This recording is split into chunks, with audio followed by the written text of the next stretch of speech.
上几年。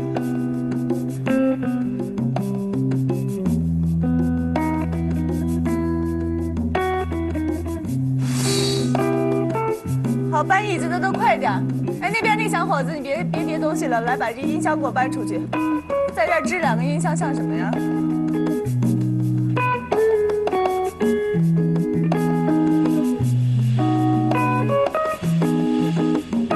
这2个杵在这儿太难看了。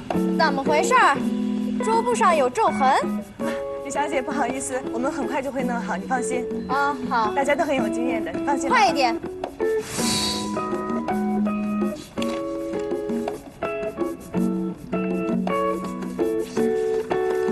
我们招的是新人，你工作时间太长，可塑性太差。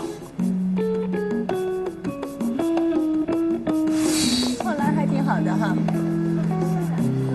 我觉得这个柜子长短大小都挺合适的，色彩也跟你们家产品比较协调。你还有什么问题吗？你继续做的时候，他可能考虑的不够周全，因为有新的产品上来嘛，他没有共同点的。哦，那我调整一下。喂，这家客户特别挑剔，柜子非要精确到毫米，我都建议他们用螺旋铁为宜了。你那边怎么样啊？那帮做人力资源的太官僚目不识珠，我愤怒的灵魂差一点飞过去把他们头给踢爆了。我刚才跟一个猎头谈过，他在电话里面答应我会给我一个好的职位。别着急，慢慢来，我爱你。我也是。拜拜。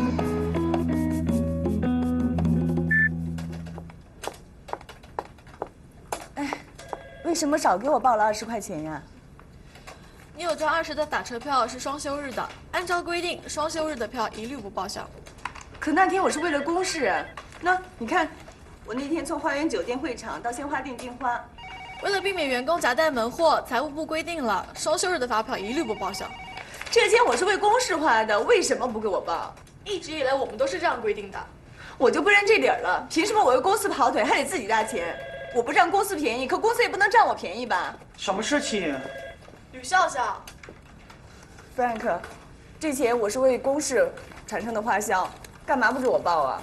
我穷，我缺钱，我还只值20块钱当生活费呢。好了，给他报账。哎 ，Cherry， 你做的对。那些不愿意坚持报销他们的双数发票的员工，在我看来，平时都有公报私账的嫌疑。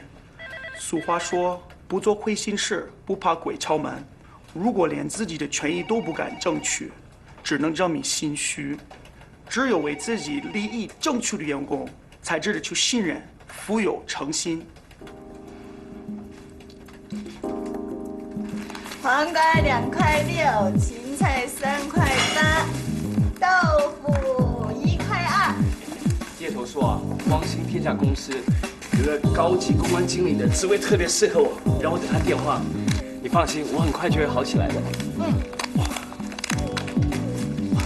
不错不错，今天我们没有超支，明天早上奖励你吃1屉小笼包子。女孩子要漂亮，应该吃好一点，我吃晚上的剩菜就可以了。不，我要减肥，我怕长出游泳圈，我要做小妖精。小妖精，进来一下。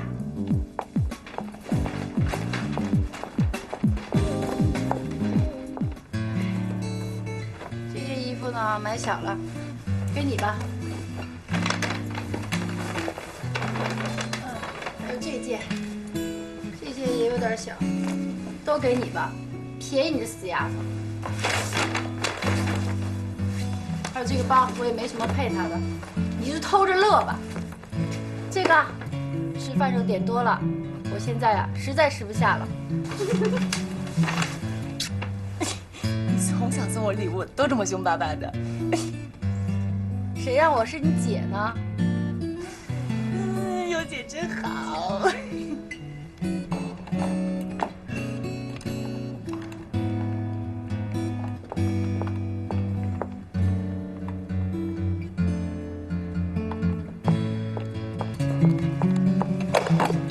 跟我出去吃。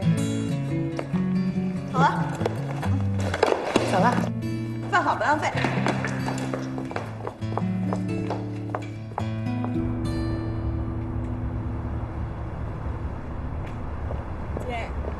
你要带我去哪儿啊？一会儿你就知道。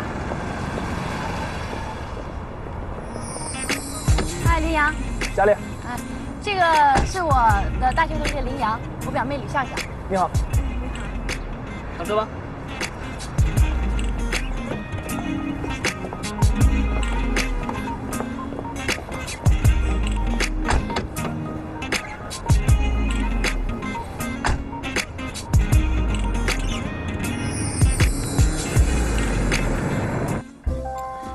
这边菜还合口味吧？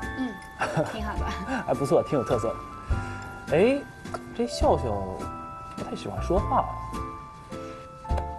啊，他可能饿了。饿了，饿了就多吃点。不好意思啊。哎，怎么样？怎么样啊？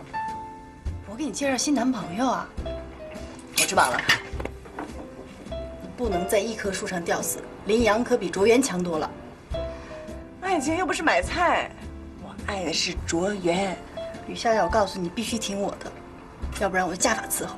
下午林阳还安排了一些活动呢。公司下午还有事儿呢。我跟然然说好了，借调你一个下午。不好意思啊，公司的事儿。哎，对了，下午呢，这个《特种部队2》这个电影啊上映了，要不然下午一块儿看个电影？啊，没问题。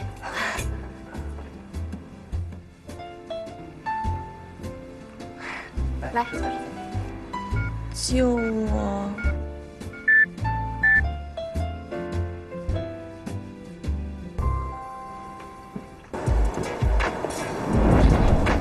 哎，对了，我听说呢，这家电影院啊，正在举行这个日本古装奇幻电影节，会回顾这6年以来啊，日本同类型影片当中最影像的影片，而且啊，会因为这个影片的不一样呢，把这长廊呀布置成不一样的模样。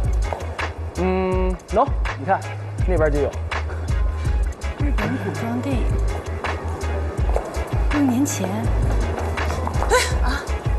怎么了？你怎么不走了？我不太喜欢这些装神弄鬼的东西。再说也没什么心情看电影啊，我换个地方。不是怎么呀？这是？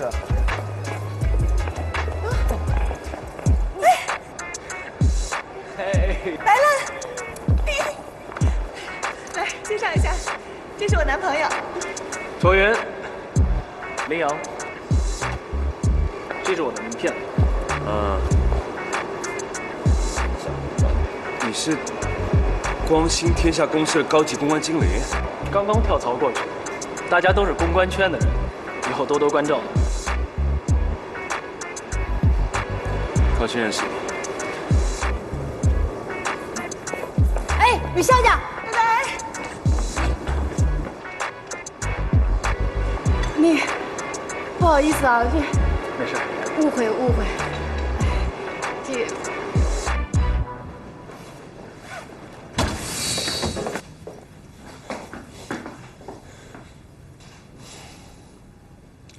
光兴天下公司的高级公关经理，已经有人了。很正常啊。那你还叫我等？每一个行业我们都需要推荐很多人来公司面试，这是猎头业的潜规则。我们只有做成每一笔交易，才有钱赚。你之前跟我承诺过，这个高级公关经理的职位是为我量身定做的。那这个林儿怎么就能套进我的衣服里了？你既然要这么问，那我不妨告诉你实话，你肯定是得罪上面的人了。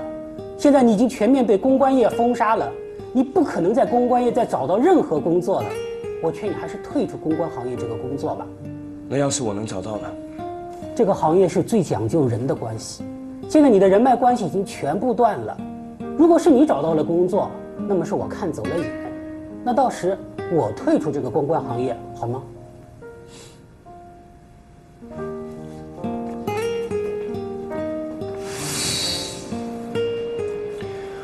我叫袁岳，毕业于北京大学。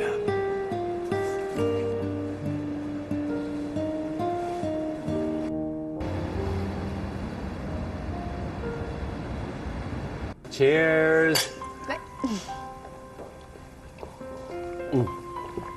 他们问我，现在大部分人都是快速阅读，广告如果不能吸引人的眼球怎么办？我说，如果一个人在忙的时候，他当然不会看广告了。但如果一个人他闲得没事做，而刚好有广告，他是肯定一个字都不会漏的。他们叫我举例，我就说，比如在理发厅的时候，或者现在在餐厅等上菜的时候。于是呢，我就立刻写了一个企划书。我看那 HR 的样子很满意，还叫我回来等消息呢。真的，太好了，我们一定要好好庆祝一下。服务员，再拿2杯白开水。一会儿啊，维也纳交响乐团在这儿演奏，我们可以边喝水边听。这顿算我请你的啊。好，那听完演奏之后，我请你去吃自助餐。自助餐太贵了吧？不是还没有录取你吗？哎呀，放心了，跟着我卓大爷，没事的。干杯！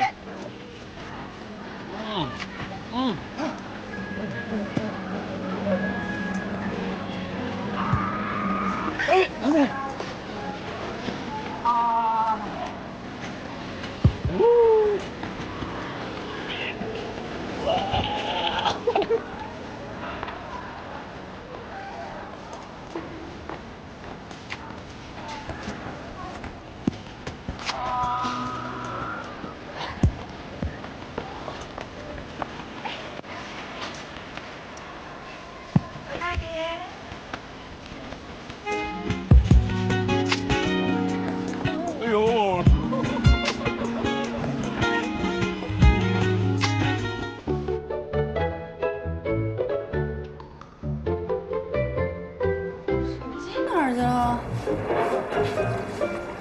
清洁工，看到手机了吗？没有。1个月的约定马上就要到期了。你放心，我马上就要上。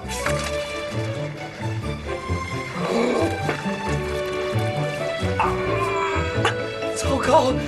公司说晚上打电话给我的，怎么会把它掉进洗衣机里呢？你个白痴，你肯定放在口袋里忘拿出来了。你。我手机。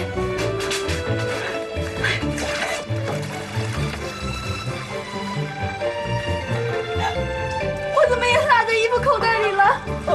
晚上何老师要找我研究工作呢。你还说我呢？哎，等一下！公司要求员工最好是单身，这样才可以投入更多的精力在工作当中。为了得到这份工作，我只好骗他们说我是单身，所以不要让他们听到是个女孩子接电话。不接，不接。那要是何老师呢？我可不想让何老师以为我跟一个男人同居。我觉得90%是我的工作电话。我的工作比较重要。我的重要，我的重要。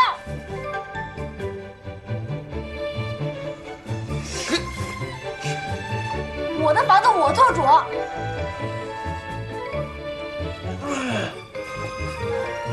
给我洗干净点儿。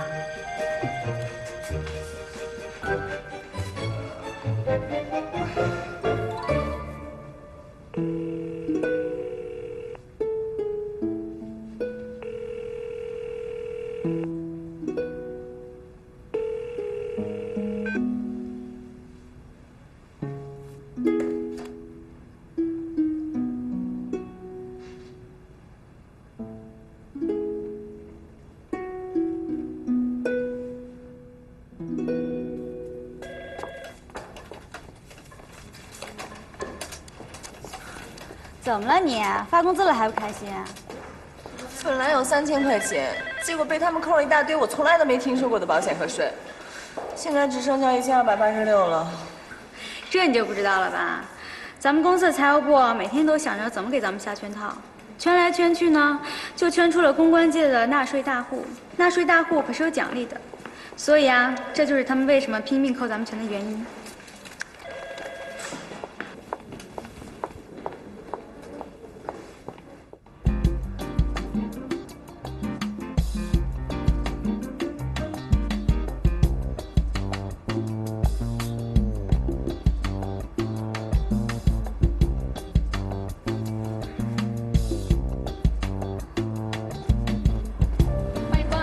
边请。小姐，你们这儿价格不会很高吧？还好还好。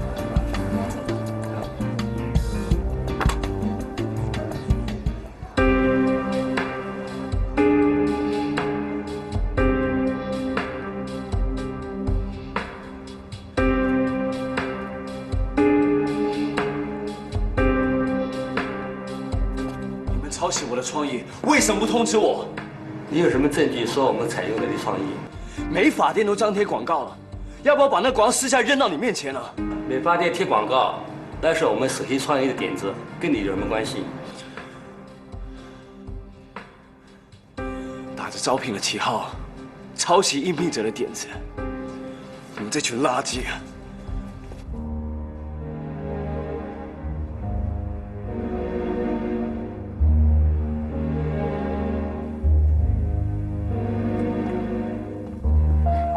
来了。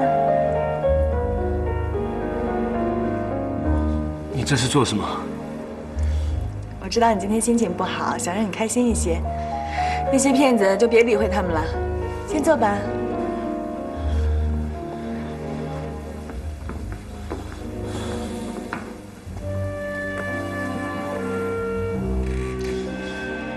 我是问你，你哪来那么多钱？我发工资了。你把工资都花光了？千金难买，你高兴吗？这家店的牛排上过电视，很经典的，尝一下。我不吃。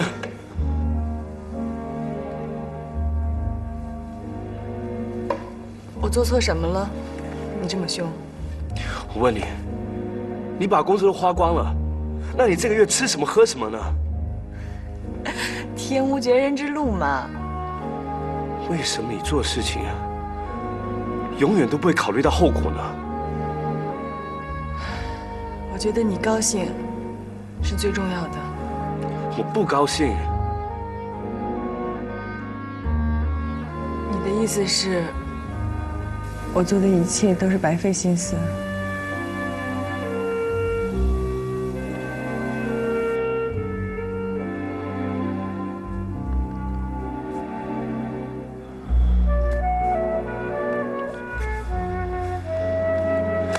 吃吧。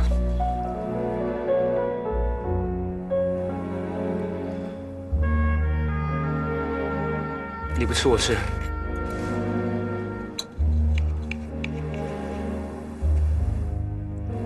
周月，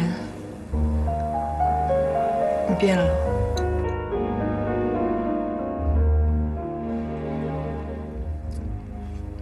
是，我变了，我变现实了，因为我要对你负责任。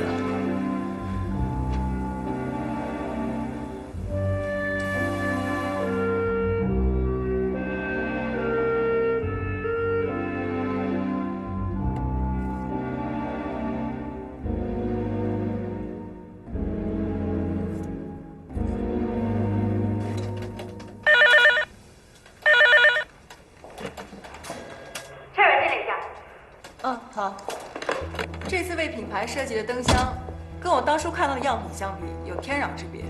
品牌老总巡店的时候看到了，非常的不满意，电话打到了客户部，客户部又转到我这儿。你们说，我应该怎么向上面交代啊？灯箱的款式，可是你自己过目肯定过的呀。至于材质，我也提醒过你，你说预算就这么多，我们米是什么米做什么饭，只能尽最大努力了。不错，样式是我定的。可是做工太粗糙，连铆钉都没有钉完。我想问问你们，当初是怎么收货的？我当时在外面，货是你收的吧？你是怎么做事情的？我不在你就出乱子，怎么教你都教不会。然然怎么会这样？这货明明是你让我收的，我记得当时掉下来一颗钉子，我还提醒你，你说不管，把它装回去就完了。我说的是如果没有太大问题你就收下来，你有没有脑子？可是当时明明什么？你现在还不赶快出去给供应商打电话，让他马上来见我！不行，这事儿必须说清楚。我吕笑笑不会给任何人背黑锅。出去！然然，我一直把你当朋友，你却这么冤枉我，你不觉得太过分了吗？我怎么过分了？你不觉得过分吗？你。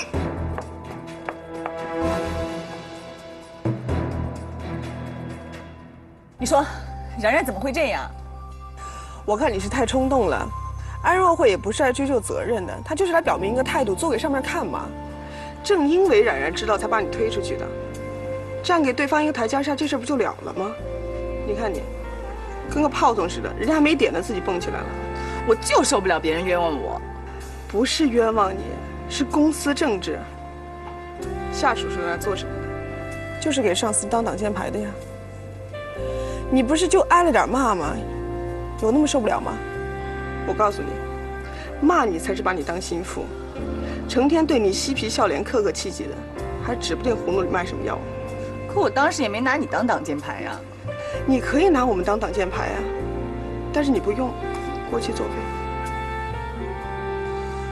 一想到有人要拿我当替罪羊，我就特别受不了。嗨，两位美女。影子，要不要一起喝点什么？不了，朱丽突然想吃沙拉，我上来给她买一份。她在下面等着我呢。拜拜，拜拜。服务员，冰水。我就眼睁睁看着你把滚烫的咖啡含在嘴里半分钟，爽吗？好烫，都起泡。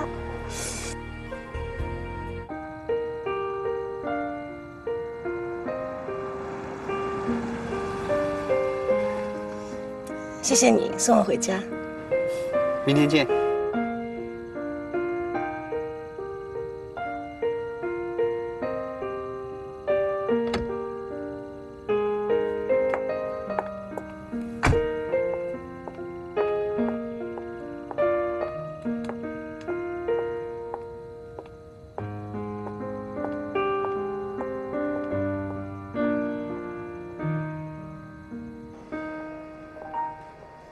报告冉经理，灯箱问题已经解决。小柔同学已经教育过我，知道你的用心良苦了。在这儿给你赔礼道歉还不行吗？今天啊，今天不行，我等下约了卓渊一起看电影，改天一定请。好了，不跟你说了，我要去排队买票了，拜拜。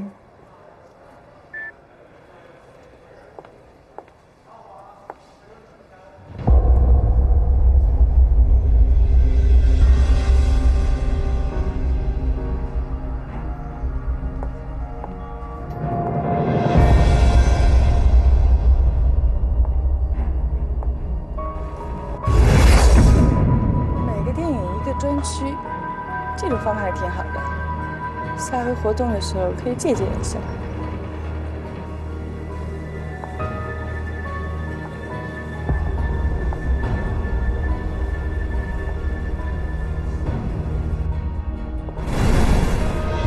夏贺忍法体，好熟的名字。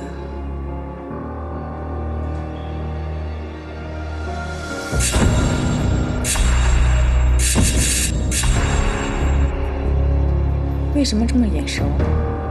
我在哪见过他？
承认，不骗你了。2004年8月17号那天，咱俩是去的看的电影《甲贺忍法帖》，而且一直在一起。那之后我们都做什么了？还有那个蜡像是怎么回事啊？你真想不起来了。吕笑笑，你不是想隐瞒什么吧？隐瞒？我有什么好隐瞒的？你能隐瞒的事儿太多了，我都不敢想。别逗我们了，透露透露吧。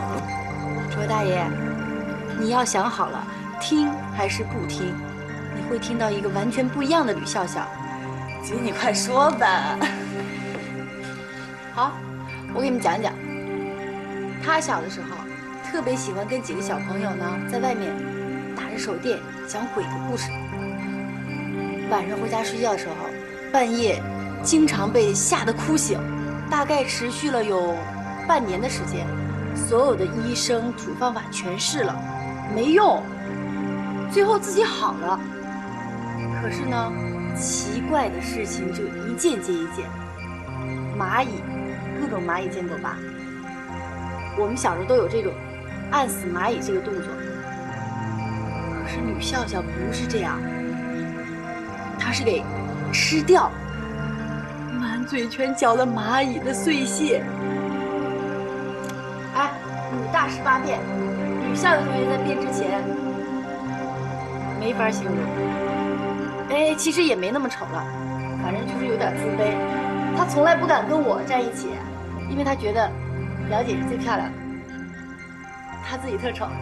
难怪我连一张你们以前的合照都找不到。但他自卑，我不信。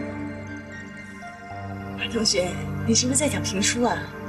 我见了地下有蚂蚁都绕着道走，更别说吃了。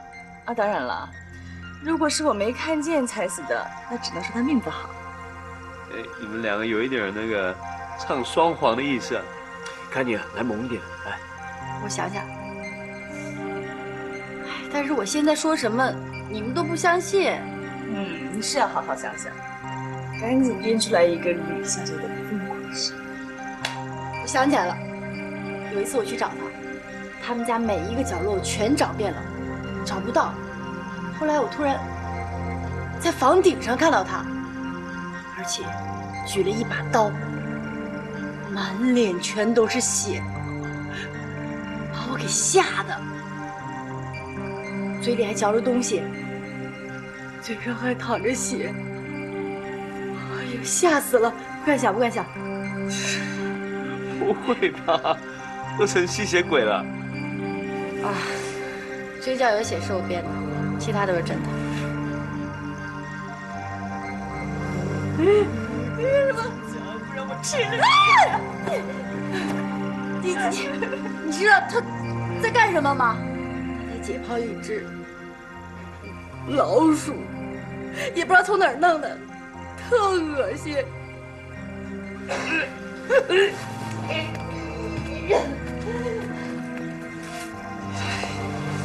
你看，你看，我鸡皮疙瘩都起来了。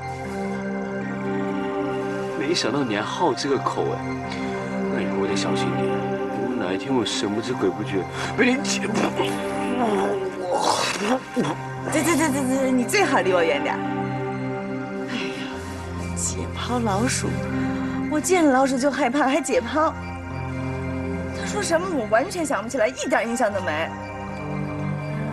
那有些事情呢，你真的忘了，怎么想都想不起来的，除非有引导。可是又有一些事情呢，是你怎么忘都忘不掉的，就像我卓大爷，你是不可能忘记的。忘了你还不容易。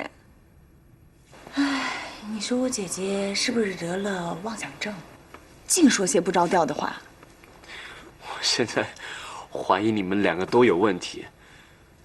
我是不是住在一个精神病院里面啊？我要飞喽！我飞喽！我飞喽！我飞起来了！我飞喽！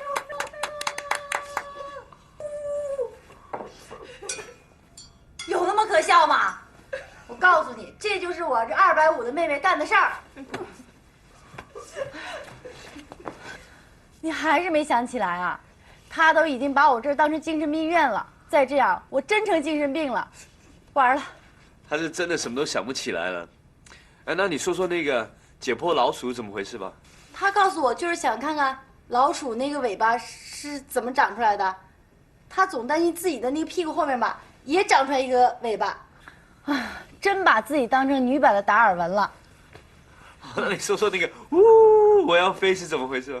他就想上天看看天上有什么呀，然后呢，一想到这个就跑到天台去，吓死人了。所以呢，这大大小小事情加起来，就坚定了我的决心，一定要带他去看心理医生。我才不信呢！哎，你觉得我是会疯的人吗？以你的聪明才智、机智过人，一般状况之下是不会了。谁说的？在遇到非常的刺激的时候，那可说不定。比如呢？比如从一个执行创意总监到一个小职员的心理落差，根不可能，我根本不想当什么执行创意总监。哎，马嘉丽同学，虽然你很努力地想出了很多恐怖故事，但是我完全不能够相信。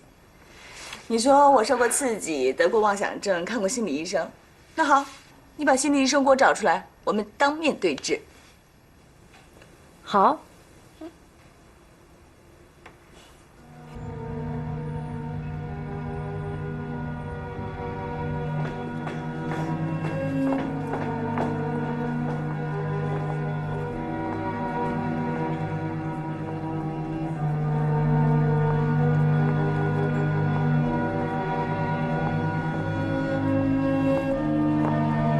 反正等一下见到心理医生，就知道你姐讲的是真的假的。要不然你先到处看一下，看你有没有什么印象。哎，我是完全一点印象都没有，这得问他。你们俩别啰嗦了，快点。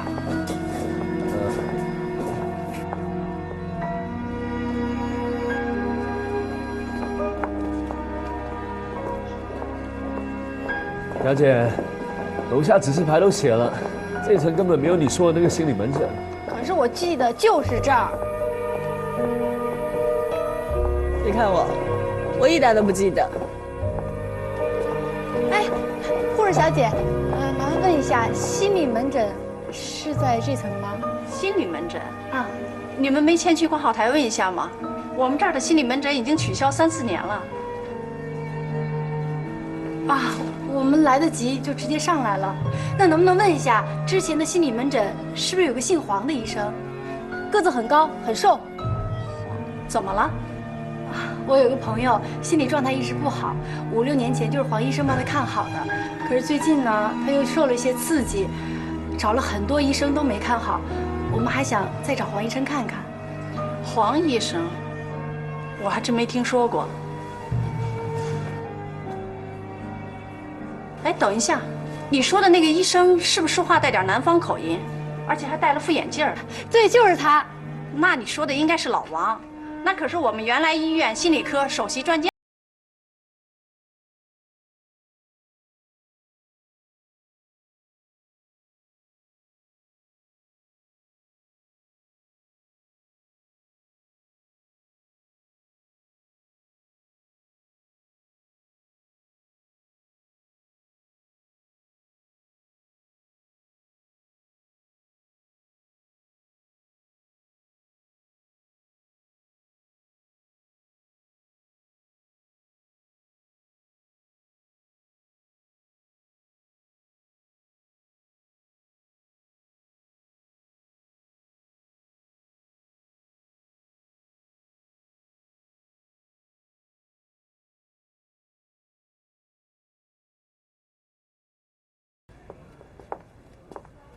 你来啦？你好像知道我要来。不是，这只是我的习惯罢了。来，请坐。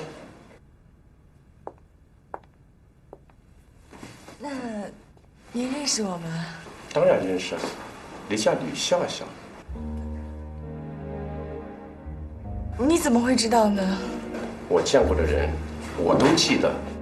你这次来找我有什么事？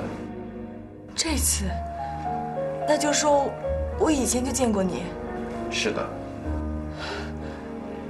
那我什么时候来的？我为什么要来见你呢？你不记得要看记录，还是？你给我看一下登记记录就行。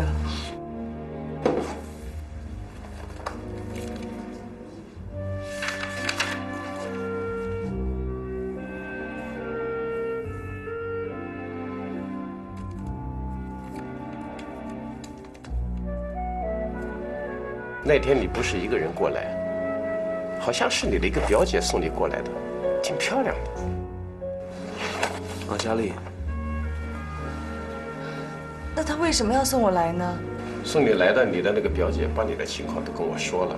我当时问你，你却并不记得那些事情，而且当时过来时，你没有现在这样清晰。我记得当时我问你叫什么时，你第一次回答我说你叫达尔文。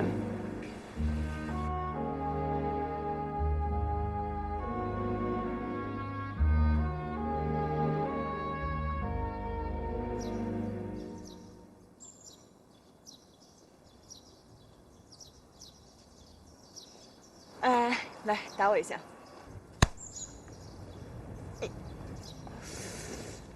是疼的呀，我怎么感觉像梦游一样，突然多了那么多我不知道的事儿？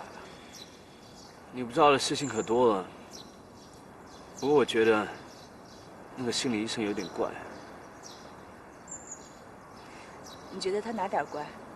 从我们进去之后，他就没有正眼看过我，而是一直盯着你看。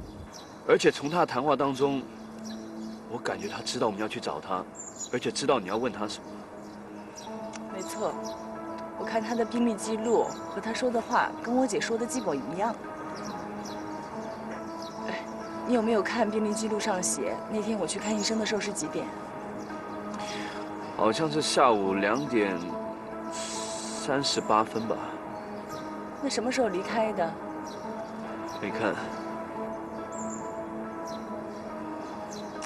不行，我觉得我们还得再去看一看，再了解一下当时的情况。走。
你一个人在这儿干嘛呢？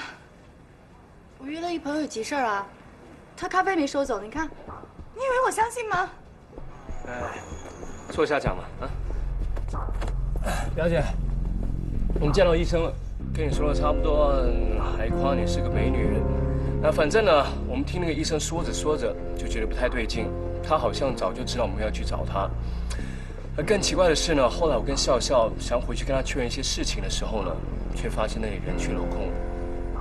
但这也就算了，最吓人的是，那保洁阿姨竟然跟我们说，那个地方已经3个多月没有人住用了。你说，是不是活见鬼了？姐，你跟我说句实话，你是不是在逗我玩呢？我逗你玩？你都多大的人了？再说我哪有那闲工夫啊？说你有妄想症，你还不信？昨天你一个劲儿给我编故事，编得前不着村后不着店的。行，我勉强相信。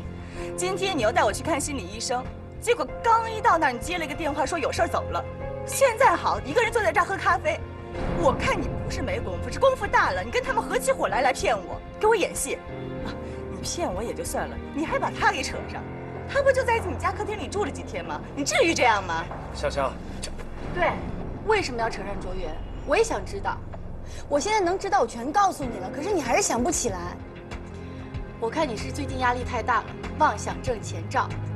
你是我妹妹，我凭什么要骗你呢？我之前一直不说，我怕你受刺激。再说你也没问过我，我一直关注你，从你进琅琊开始，还是一样的聪明。可是我真的担心你再做出什么吓人的事儿来。行，我不想听你说这些了。我不是不相信你，是你自己都说不清楚啊。我问你心理医生有什么特征，你说你记不住了。我问你我在那待了有多长时间，你说你忘了。你让我怎么相信你？我怎么相信你？哎，笑笑，别动我，别动我！什么这个手那个手，看不清摸不见的手都在控制我，你也想跟他们一样控制我，骗我，对不对？先